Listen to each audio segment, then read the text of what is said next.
Olá pessoal, tudo bem com vocês? Mais uma aula de Química Geral, não é verdade? Nós vamos falar hoje sobre os modelos atômicos. Lembre, no início lá nós falamos sobre constituição da matéria e citamos muitos átomos, não é verdade? Falamos de substâncias, de moléculas, não é verdade? Dos íons. Mas hoje nós vamos ver como que foi desenvolvido o modelo do átomo, que é muito importante essa história, né? Ou seja, aqui na tela eu estou falando para vocês modelos atômicos de Dalton a Bohr, mas não é de Dalton a Bohr, nós vamos fazer modelos atômicos de, de lá da Grécia Antiga, 2.500 anos antes de Cristo. Na verdade, já se pensavam, na Grécia Antiga, já se pensavam sobre a constituição da matéria. Isso é muito importante. Como você aprendeu a história do Chapeuzinho Vermelho, do Lobo Mal, dos Três Porquinhos, essa também é uma história, né? É uma história da química que é muito importante. Ok? Vamos lá. Atenção. Olha a evolução. Eu pus nesse quadro aqui a evolução dos modelos atômicos numa linha de tempo, né? Ou seja, desde 400 anos antes de Cristo até o modelo atômico atual, que a gente considera atual. Não é verdade? Para você poder ter uma ideia da formação de ideias, né? Que foram construídas para esses modelos atômicos. A ciência, hoje, ela cresce e desenvolve em lapso de tempos de segundos. A informática, a tecnologia, ela desenvolve, nossa senhora, rápido demais. A ciência também está desenvolvendo rápido. A ciência desenvolve rápido também. Mas, naquela época, até agora, a rapidez foi em slow motion, ou seja, foi muito lento o tipo de desenvolvimento. Por quê? Falta de tecnologia, não é verdade? Ou seja, necessidades da época, né, que eram bem diferentes das necessidades nossas de hoje em dia e assim por diante. Essas são as causas daquele desenvolvimento, né, da ciência. As ciências químicas, ela é considerada ciência nova, né? A ciência, a física, ela é muito mais antiga, ela é muito mais aplicada e desenvolvida experimentalmente do que a química, né? Hoje não, hoje a nossa química ela é bem avançada, mas a ciência, a física, ela desenvolveu muito mais rápido, né, do que a química. Por isso que eu considero a química uma ciência nova. Então, nessa linha do tempo, vamos contar uma historinha aqui. Olha que interessante. Há 400 anos antes de Cristo, lá na Grécia Antiga, né, tinham dois filósofos que sentiu a necessidade de definir como que era constituída a matéria. Eles tinham que falar alguma coisa sobre matéria, eles tinham um monte de matéria e eles não sabiam e não tinham nada sobre aquilo lá, como que era constituído, né? Aí começou aqueles filósofos antigos, né? Há 400 anos antes de Cristo, Demócrito e Leucipto, esses dois gregos, eles começaram a discutir, um vai falar assim, olha, como que deve ser essa matéria? Como que deve ser constituído? Como que deve ser formado isso aqui que a gente está na nossa frente? Como que deve ser formado isso? Ele deve ser formado através de minúsculas partículas que se agregaram e formaram isso aí. Mas se a gente pegar essa matéria e dividi-la até chegar numa parte em que nós não consigamos mais dividi-la, essa será a unidade da matéria. Então nós vamos colocar um nome de átomo, ou seja, A sem e tomos divisão.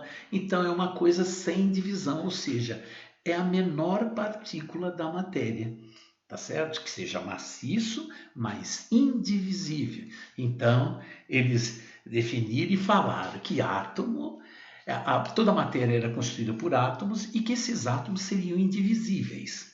Olha bem, gente, indivisível como a parte maciça. Gente, isso aí ficou só em 1808 que John Dalton, através de resultados experimentais, que veio a falar sobre isso.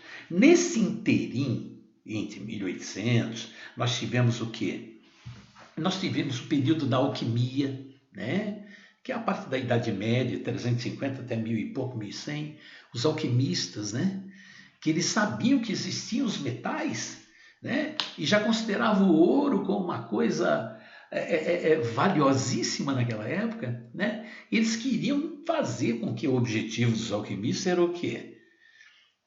Tentar descobrir o elixir da longa vida, na verdade, ou seja, qualquer coisa que eles conseguissem ingerir e que eles conseguissem viver eternamente. Isso é o elixir da longa vida. E também queria transformar tudo em ouro, qualquer metal em ouro, que é a transmutação. Eles fizeram um monte de experimentos, deram muitos frutos para nós, frutos, trouxeram muitos frutos em quê? Em termos de equipamento, de substâncias, né, a serem desenvolvidas, serem criadas naquela época, equipamentos laboratorial, né, de laboratório, que foram criados naquela época. A alquimia nos trouxe frutos. Não o objetivo deles, não conseguiram. O alquimista, ele era considerado um bruxo naquela época. Mas nessa época aí, a física já estava se desenvolvendo assim altamente. Não é verdade? A física já estava, Coulomb, todo aquele pessoal da parte de eletricidade estava desenvolvendo pra caramba. Não é verdade? Toda a parte da alquimia, quando foi terminando, começou em 1808 na Inglaterra. John Dalton, né, que era um químico, ele começou a desenvolver, ele falou a mesma coisa, gente. Ele falou a mesma coisa que os gregos. Ele falou assim, o átomo, a menor partícula da matéria é o átomo, como dizia aquele povo grego antigo. E é indivisível, e é maciço. É maciço, ou seja, ele não é oco, na verdade, é maciço. Mas ele tem umas características diferentes. Toda a matéria é formada por átomos. Esses átomos são únicos. Eles não conseguem serem mudados, como queriam os alquimistas. Os alquimistas queriam o quê? Transformar qualquer chumbo em ouro, qualquer metal em ouro.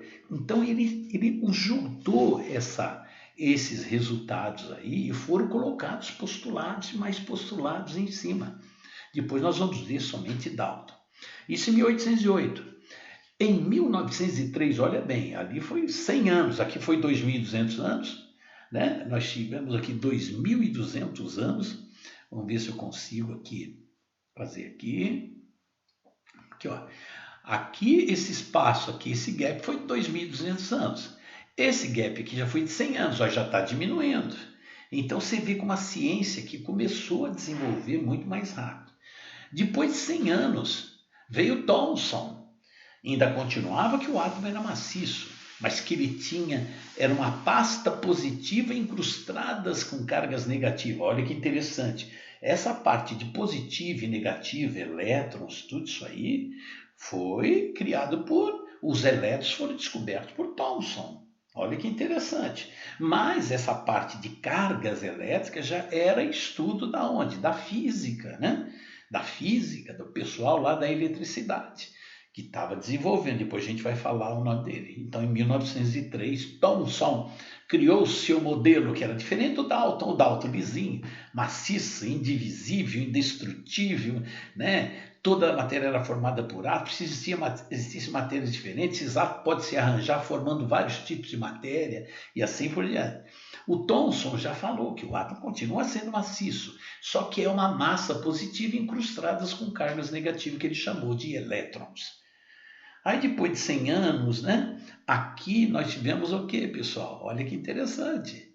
Aqui, ó, 8 anos. 8 anos. Quer dizer, 100 para 8. Aí veio o quê? Rutherford, também na Inglaterra, né? Rutherford lá começou a caracterizar o átomo diferentemente. Depois de 2 anos, né, em 1913, veio quem? O Bohr, né, que consertou o modelo de Rutherford, né, ou seja, reforçou mais o modelo de Rutherford. Em 1923 vieram os modelos dos orbitais, ou seja, o elétron considerado como uma partícula onda. Aí outros cientistas já colocaram outros postulados para poder fortalecer o modelo atômico. Olha que interessante, né? 2 anos, depois nesses 10 anos aqui, é que foram desenvolvidos os famosos modelos de atômicos através dos orbitais atômicos. Vamos lá, vamos continuar agora com mais detalhe agora. Isso é para você ter uma ideia no tempo, né? Agora vamos lá. O histórico, a estrutura da matéria, né? Na Grécia Antiga, isso fala 2.000 anos atrás, não é verdade? Aristóteles, mesmo na Grécia, diz que existiam somente 4 elementos: água, terra, ar e fogo.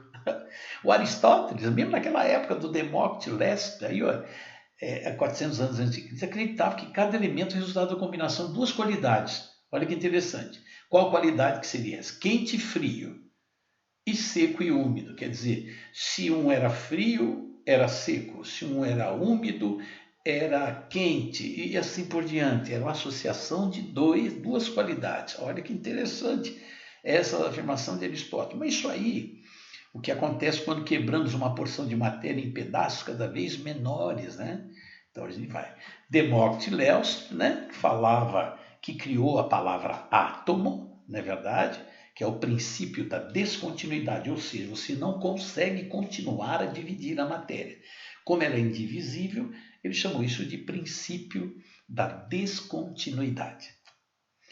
A alquimia, que eu falei para você que naquela época, na transmutação, né, conversão de elemento em outro elemento, converter chumbo em ouro, tentaram, mas não conseguiram. Agora o Dalton, a matéria é constituída de átomos.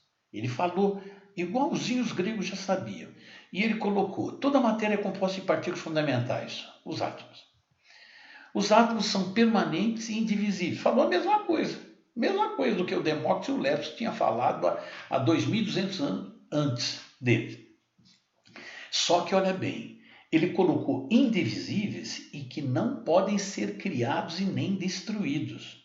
Olha que interessante. Se um átomo não pode ser criado e nem destruído, quer dizer que a matéria está aqui. Quer dizer, quando eu queimo uma folha de papel, eu destruí aqueles átomos? Não, está até certo. Eu não destruí os átomos. Eu transformei o átomo que estava numa forma para uma outra forma. Ou seja, ele estava formando uma substância, a folha de papel, e quando eu queimei, ficou cinza e saíram os gases. Então eles foram transformados. Todos os átomos de um certo elemento são idênticos. Isso a gente sabe, são idênticos. O oxigênio é oxigênio. É igualzinho o oxigênio daqui, o oxigênio da China, daí de Pouso Alegre, de qualquer lugar. Em todas as suas propriedades. Né? E os átomos, elementos diferentes, têm propriedades químicas o quê? Diferentes. Se um átomo é diferente do outro, ele tem propriedades diferentes. Isso é importante dentro das hipóteses atômicas do átomo de Dalton. Contribuiu bastante. Todas as transformações químicas correspondem a processos de rearranjo. É o que eu falei agora. Estão rearranjados para formar a folha. Certo? Essa matéria, a folha. Quando eu queimo, eles rearranjaram novamente para formar o gás e para formar as cinzas. Mas você não destruiu o átomo. Você não destruiu o átomo e nem a matéria. Os átomos constituem. Os átomos que estavam aqui estão na forma de gases, estão na forma sólida. Beleza? Os compostos são constituídos de átomos e elementos diferentes em diferentes proporções, é lógico. Para formar folha, eu preciso de X átomos de carbono. Para formar um gás, eu preciso de diferente número de carbonos do que da folha. E assim por diante, pessoal. Essas hipóteses da matéria, de constituição da matéria, principalmente a hipótese do modelo atômico de Dalton, foi importante para tudo. Como o átomo não pode ser destruído, gente, começou a vir o que? Lavoisier, na natureza nada se perde, nada se cria, tudo se transforma. Ele usou também a parte de Dalton. Beleza? Continuando.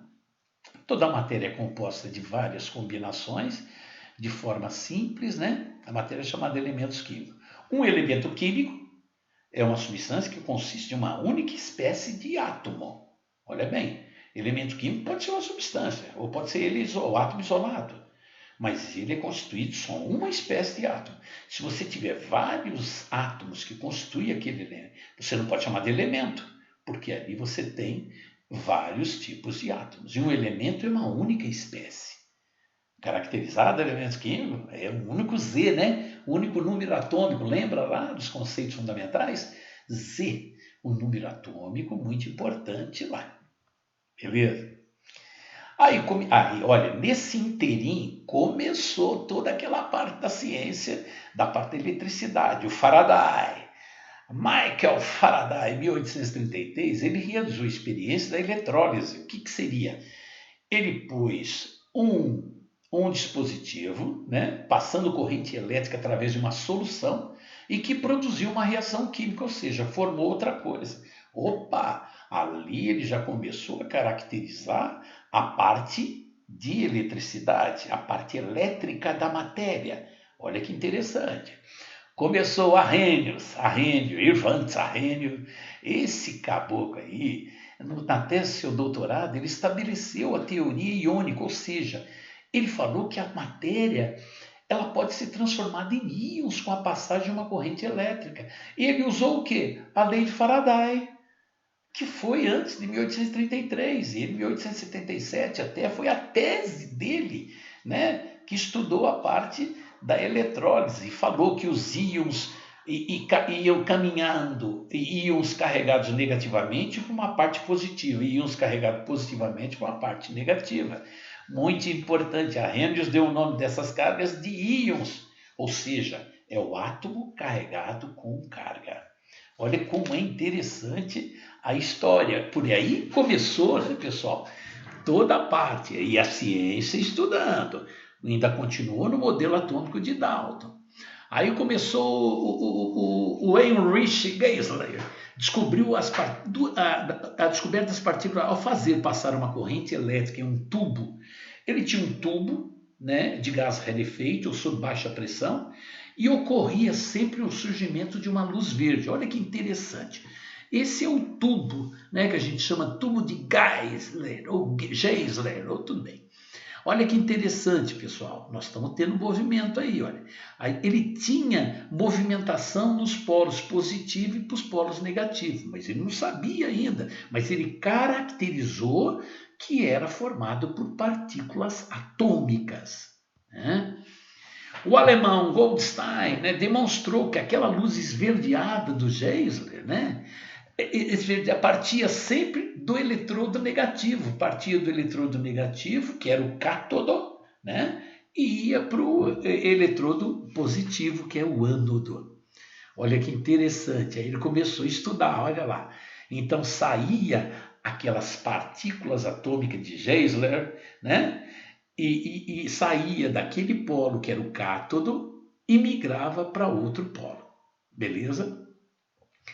Muito bem. Aí o Crookes, ele pegou aquele modelo e construiu o seu aparelho para estudar bem aqueles raios catódicos, que era aquela luz verde, né? Então, olha bem, ele pôs os raios catódicos, construiu o equipamento, fez a mesma coisa. Só que ele começou a caracterizar e saber que ele era reto, retilíneo na luz, não desviava de jeito nenhum. Olha que interessante, os raios catódicos são perpendiculares ao cátodo e são retilíneos. Olha que interessante, ele colocou um instrumento ali e percebeu que os raios catódicos têm massa. Por que ele concluiu que tem massa? Porque ele movimentou alguma coisa um anteparo que ele colocou dentro daquele negócio lá, dentro do seu aparelho. Então, se está movimentando é porque ele tem massa. Aí que foi interessante, ele colocou uma placa fora com cargas positivas e uma placa com cargas negativas. E verificou que aqueles raios catódicos, ele migrava sempre para o polo o quê? Positivo e não para a placa negativa. Aí ele chamou os raios catódicos, ele concluiu primeiro que os raios catódicos tinham carga negativa. Por quê? Porque ele desviava para o lado positivo. Olha o que o Crookes começou a dizer. Aí começou a descobrir-se as partículas atômicas. Olha, Thomson, em 1897, ele conseguiu determinar a relação entre a carga Q da partícula e a sua massa, principalmente dos raios catódicos, que eram o quê? O elétron. Então ele conseguiu fazer a relação da carga dele em relação à sua massa, e sempre era constante. Thomson chegou à conclusão que essas partículas com cargas negativas estavam presentes em qualquer matéria e deu um nome para ela de elétrons. Thomson, descobridor dos elétrons, que tem cargas, o que, pessoal? Negativas, né? E que vai sempre desloca para o ponto positivo. Lá, os raios catódicos são chamados de elétrons. Eles migram sempre do cátodo, que é negativo, para o ânodo, que é positivo. Beleza? Goldstein, Thomson e Rutherford, ele começou a estudar os raios canais, ou seja, se tem carga negativa na matéria, então deve existir essa carga positiva. Aí foi que esses dois, além do Goldstein, Thomson e Rutherford, ele caracterizou, só que ele chamou de raios canais. Os raios catódicos são os elétrons. Os raios canais, né, descobertos por esse cientista Goldstein, Thomson e Rutherford, eram chamados de prótons. Prótons, tá ok? Beleza? Sabe como que um átomo atende o telefone? Prótons. Não, pronto, não é próton, beleza? Então, os raios canais prótons e os raios catódicos elétrons. Ficou bem claro? Não esqueça. Catódico, elétron. Canais, elétrons. Canais são os prótons. O átomo, então, ele tem elétrons e tem prótons. Olha que legal.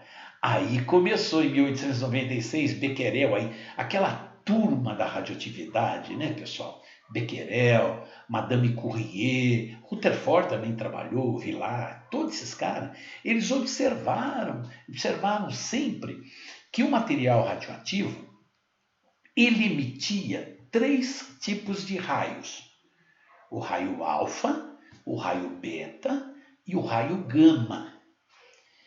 E devido a uma estrutura que esses caras fizeram, eles perceberam, colocaram placas eletricamente carregadas positivo de um lado e negativo do outro, e começaram e direcionaram esses raios alfa, beta e gama numa direção, e verificaram que o beta ele se inclinava para o lado positivo e que o alfa se inclinava para o lado negativo, e que tinha um raio catódico que não sofria desvio nenhum através dessas cargas, que ele chamou de raio gama. Beleza? Então olha que importante esses estudos, da onde o estudo da radioatividade foi criando tudo isto para o desenvolvimento, né, do modelo atômico atual. Beleza? Partículas alfas, como ela desviava para o lado negativo, era partículas carregadas positivamente formada por 2 prótons e 2 nêutrons. Olha que interessante.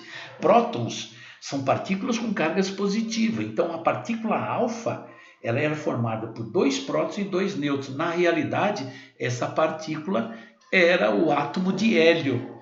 Quando a gente fala, né, pessoal, se você vê na tabela periódica, né?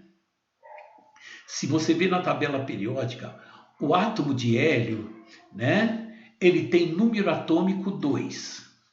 O que significa? E tem número de massa 4. Olha que interessante. Como ele tem número de prótons 2, número atômico, quer dizer que ele tem 2 prótons. esses dois prótons que são aqueles que são carregados positivamente. E ele também tem no seu núcleo 2 nêutrons. Esses 2 nêutrons não têm carga, beleza? Por isso, quer dizer que essa partícula alfa aqui na realidade era quem, pessoal? Quem que era? Quem que era a partícula alfa? Deixa eu ver, quem que era a partícula alfa? Era o átomo de quê? De hélio, que era carregado positivamente. Como que ele era carregado? Que ele soltava os elétrons. Então, você tinha lá na realidade o átomo de hélio 2+, ou seja, você tinha um íon, por isso que ele migrava para esse lado aqui, beleza? Enquanto essa partícula beta, eles chamaram ele de quê, gente? São os elétrons, ou seja, aquele que tem carga o quê? Negativa, por isso que ele migra para esse lado o quê? Positivo. E a partícula gama não tem carga. Então, olha bem, falei que a partícula beta, na verdade, está aqui nesse quadro aqui, que eu falei para vocês, está aqui nesse quadro aqui, olha. Está aqui nesse quadro aqui, ó, certo? Nós falamos da alfa aqui, falamos da beta aqui e vamos falar da partícula gama, que ela não tem carga nenhuma. E quando a partícula não tem carga, são o que a gente chama de ondas eletromagnéticas. Beleza? Não tem carga. Que interessante. Foi aí que o Thomson, que já mexia com essa turma aí, falou: epa, agora eu vou criar meu modelo atômico. Eu não vou deixar aquele negócio do Dalton, aquela bola maciça sem nada, não. O meu átomo vai ser o quê? Uma massa positiva. Meu modelo, né, de átomo vai ser uma massa positiva incrustada de cargas negativas. Então, olha o que ele falou, que o átomo continuava sendo maciço, mas com uma massa positiva, que eram os prótons, incrustadas de cargas negativas. Como que ele explicava isso, gente? Ele explicava através da eletrização por atrito, né? Você passar a régua aqui no cabelo, né? E por próximo a papel, você vai ver que ocorre uma atração, né? Ele falava que era sobre a corrente elétrica, se tinha corrente elétrica, então é porque tinha essas partículas. A formação de íons, né, que foi a formação de quem? Na experiência lá, eu tinha um átomo de hélio carregado 2+, né? E a descarga elétrica dos gases. Não sabia que os gases iam para o polo negativo e parte ia para o polo positivo, beleza? E a determinação da relação da carga-massa, ou seja, a carga do elétron, que é Q sobre M, a carga do elétron sobre a massa do elétron. Ele chamou, na época lá, ele ficou conhecido como modelo atômico pudim de ameixas, ou seja, aquele pudim, né, igual o manjar nosso aqui, que tem aquelas ameixas pretas, não é verdade? Onde as ameixas seriam os elétrons e aquela massa do pudim seria a massa positiva. Beleza? Esse era o modelo atômico. Durou 1904, durou até 1911. Você vê que a ciência começou a encurtar. Em 1911, né, com a experiência de Rutherford, foi possível definir a estrutura do átomo. Rutherford pegou aquelas partículas todas lá, a partícula, e fez um experimento, criou um experimento. Ele criou esse experimento e usou as partículas alfas, que a gente conhecia muito bem. O que era a partícula alfa? Eram os íons de hélio, ou seja, eram positivos, não é verdade? Ele pegou as partículas alfa, um elemento químico, né, que só eliminava as partículas alfas. E o que ele fez? Um elemento radioativo, pessoal. Ele estudou o elemento radioativo, ele usou foi o plutônio radioativo, não é verdade? Colocou dentro de uma esfera essa esfera aqui de chumbo, né? Isso aqui é de chumbo, né? Feito de chumbo, né? Já sabia na época que o chumbo ele conseguia segurar a radiação. Ele fez na realidade aqui na frente, né? Aqui na frente ele fez um orifício, né? Isso aqui é profundo assim, certo? E ele colocou o plutônio aqui. tá ok? Esse material radioativo que ele colocou aqui, ele eliminava só a alfa. Como ele tinha uma passagem muito fina, ele colimou isso aqui, ou seja, fez sair numa única direção e uniforme. E na frente, né, da incidência disso, ele colocou uma lâmina de ouro. Uma lâmina de ouro, mas muito fina, bem fina, tá ok? Aí, naquele círculo ali, nesse círculo aqui, tá vendo? Ele colocou nesse círculo aqui, uma substância luminescente. Geralmente essa substância era o sulfeto de zinco. Pintou aqui com sulfeto de zinco. Por que ele fez isso? Porque quando a partícula alfa incidisse no sulfeto de zinco, ela produziria uma luz, iluminava. Então dava para saber aonde estava orientada essas partículas, o que acontecia com essas partículas que eram lançadas dali. Beleza? Olha o que ele fez. Ele percebeu que a maior parte das partículas alfa atravessavam a lâmina de ouro. Poucas partículas desviavam lá, sofriam pequenos desvios. Tem umas até que desviavam e não ultrapassavam, ou seja, ela batia de frente com alguma coisa e vinha para cá. Sabe? Esse detector de partículas aqui, que é na realidade é um sulfeto de zinco que é colocado ali, ele fez com que Rutherford ele percebesse, olha, que a maior parte que ultrapassava, ela passava por esses espaços aqui, tá vendo? A maior parte que ultrapassava, passava pelos espaços. Ou aquelas que sofriam poucos desvios aqui, né? Mas ela ultrapassava a lâmina de ouro. Mas ele verificava que outras partículas, que a partícula alfa não atravessava, ou seja, ela voltava para cá, ricocheteava e voltava para cá, que ela dava de encontro a uma parte maciça do átomo. Aí ele caracterizou que essa parte maciça, por ter poucos desvios, ele caracterizou o seu modelo atômico. Olha que já foi bem mais inteligente. Era bem diferente, né? Você imagine do modelo atômico de Thomson, né? Que ele caracterizava como maciço. Não é verdade? O Thomson falava que era maciço. Era uma massa incrustada. Você acha que essas partículas alfa conseguiria atravessar essa massa incrustada aqui? De jeito nenhum, né?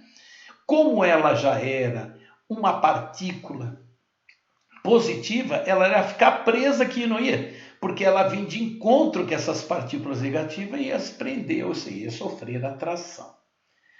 A conclusão de Rutherford. A maior parte das partículas alfa atravessaram a lâmina de ouro, sem sofrer desvio nenhum, ou apenas uma deflexão. Então não acertavam o alvo, que era o núcleo. Então ele concluiu que o átomo era um grande vazio. Olha que importante, hein? Através dessa número de partículas alfas que atravessaram muito grande, o átomo é um grande vazio. Somente poucas partículas sofriam desvios, com ângulos grandes, caracterizando um núcleo que existia alguma coisa maciça e com carga igualzinha à da partícula alfa, que ele chegava e se repelia, batia e não grudava, voltava. Porque se o núcleo fosse negativo, a partícula alfa sofreria atração. Não é verdade? Então, toda a massa do átomo então estava centrada nessa parte maciça, que é núcleo, que é muito pequeno. Por que é muito pequeno? Porque poucas partículas sofriam desvio. Como foram muitas partículas que não sofreram desvio, quer dizer que o núcleo era muito pequeno, mas ele caracterizou que era maciço. As partículas alfas, né, aqui, por exemplo, as partículas alfa eram íons de átomo de He+, e hélio+, com a massa atômica 4, que é a massa dele. Não é verdade que tinha 2 prótons? Como isso aqui, o que é massa? Massa, como nós vimos, é o número de prótons mais o número de nêutrons, não é verdade? A unidade de massa, então, eram 2 prótons mais 2 nêutrons, por isso que a massa do átomo de hélio, que a gente fala que é 4, é essa daqui. Então, caracterizou que a carga do núcleo era o quê? Positiva. Beleza. Para confirmar a lei de Coulomb, Rutherford fez medidas. Olha que interessante. Ele fez medidas aproximadas, né, dos valores de Z daquela lâmina de ouro lá, através do número de partículas que incidia e número de partículas que saíam. Então, ele